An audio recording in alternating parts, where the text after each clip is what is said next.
जैसा कि अभी तक हमने देखा कि गांधी जी 1915 में वापस आए थे और फिर उसके बाद उन्होंने काफ़ी आंदोलनों में पार्टिसिपेट किया था और उसमें से एक था मेन जो वो था असहयोग आंदोलन।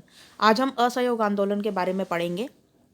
तो असहयोग आंदोलन में बेसिकली ये था, इसके तरीके थे विदेशी कपड़ों की होली जलाना, विधानमंडलों का बहिष्कार किया गया, अंग्रेजों द्वारा दी गई उपाधियां वापस लौटा दी गई, वकीलों ने वकालत छोड़ दी और विद्यार्थियों द्वारा सरकारी स्कूल और कॉलेजों का बहिष्कार किया गया।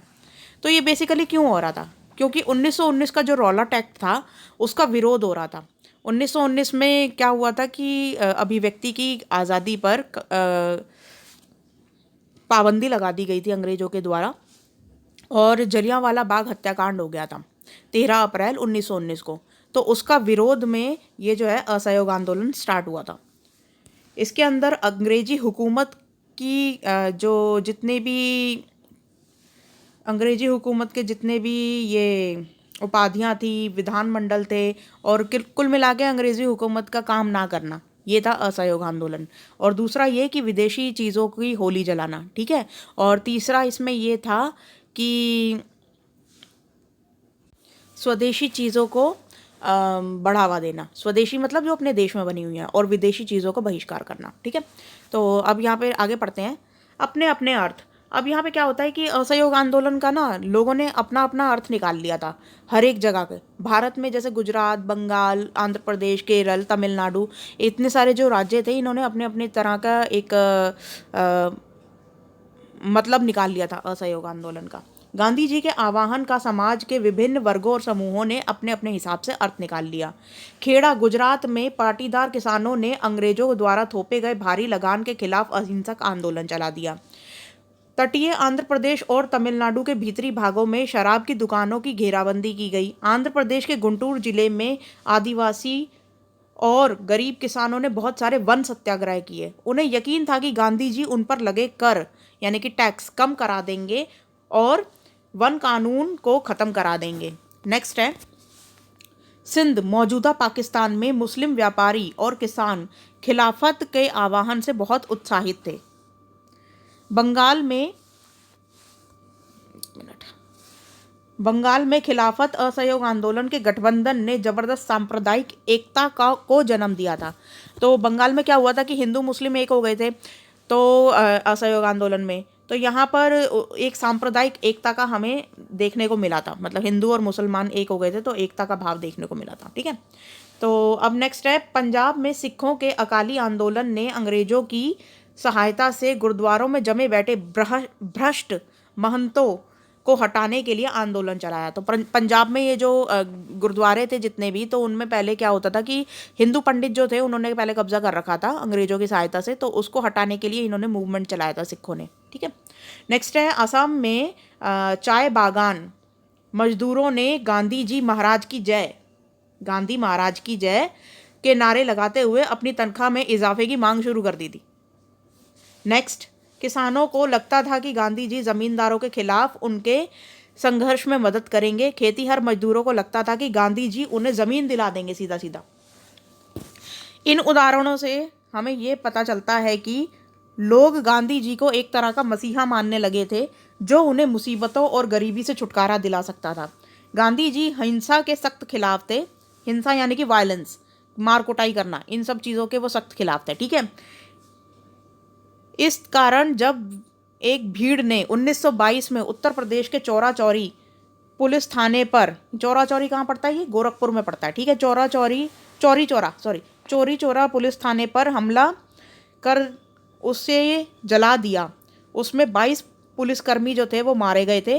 और तो गांधी जी ने ये असहयोग आंदोलन ख़त्म कर दिया था। बेसिकली हुआ क्या था कि गोरखपुर के जो चौरा चौरी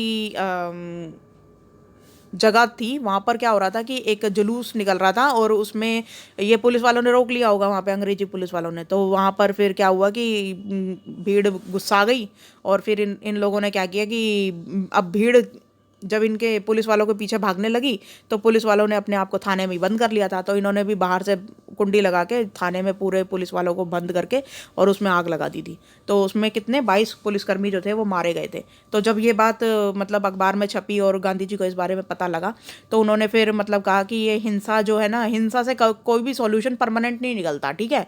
मतलब अगर हमें आज़ादी चाहिए, अगर लंबे समय तक के लिए हमें आज़ादी चाहिए तो वो हिंसा उसका कोई सॉल्यूशन नहीं है। हिंसा से हम थोड़े टाइम के लिए तो आज़ादी पा सकते हैं लेकिन हमेशा के लिए नहीं पा सकते। तो उन्होंने, वो हिंसा के सख्त खिलाफ थे, तो उन्होंने ये जो असहयोग आंदोलन था वो वापस ले लिया था 1922 में, ठीक है। तो अब क्वेश्चन देखते हैं। फर्स्ट क्वेश्चन है, आपके विचार से असहयोग आंदोलन का क्या अर्थ है? तो फर्स्ट क्वेश्चन है, आपके विचार से असहयोग आंदोलन का क्या अर्थ है?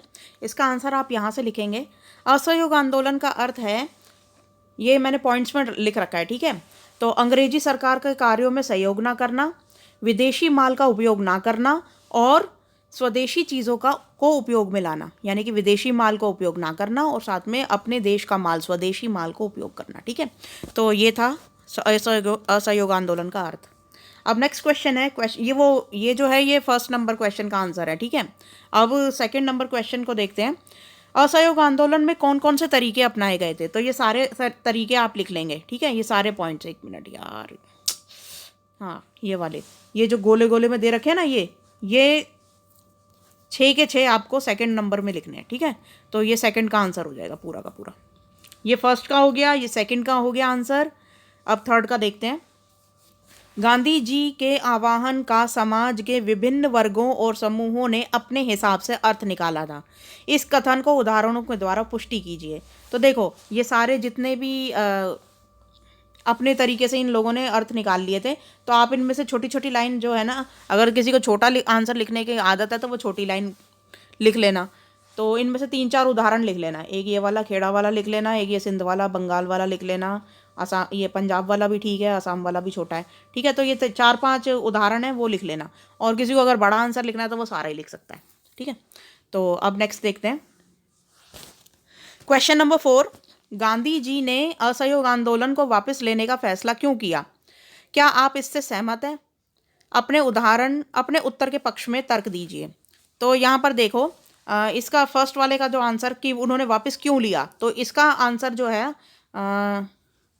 जब एक भीड़, यहाँ जब से लेकर ये यहाँ तक है कि उन्होंने क्यों वापस लिया था। जब भीड़ 1922 में उत्तर प्रदेश के चौरी चौरा पुलिस थाने पर हमला कर उसे जला दिया तो 22 पुलिसकर्मी जो है वो मारे गए। तो गांधी जी ने असहयोग आंदोलन वापस ले लिया, ठीक है। तो ये तो हो गया क्यों का आंसर। अब नेक्स्ट है, क्या आप इससे सहमत हैं? तो मैंने ये यहाँ पर लिखा हुआ है, हाँ जी, हम गांधी जी के इस कदम से सहमत हैं क्योंकि हिंसा से लंबे समय तक के लिए आज़ादी नहीं पाई जा सकती थी। आज़ादी पाने के लिए केवल अहिंसात्मक तरीका ही सही है। तो ये जो है, ये मैंने अपने आंसर के लिए हाँ मैं इससे सहमत हूँ, हाँ कर दिया, और साथ में इसके पक्ष में तर्क भी दे दिया कि मैं ये सोचती हूँ, ठीक है। तो इस तरीके से आपको ये आंसर लिखना है। पहले आप यहाँ से लेकर यहाँ तक लिखोगे इसके अंदर, फिर उसके बाद ये सारा का सारा लिख देना, ठीक है। तो ये दोनों जो है ये फोर्थ का आंसर हो जाएगा पूरा का पूरा। तो आज की वर्कशीट में फ़िलहाल इतना ही था। Thank you.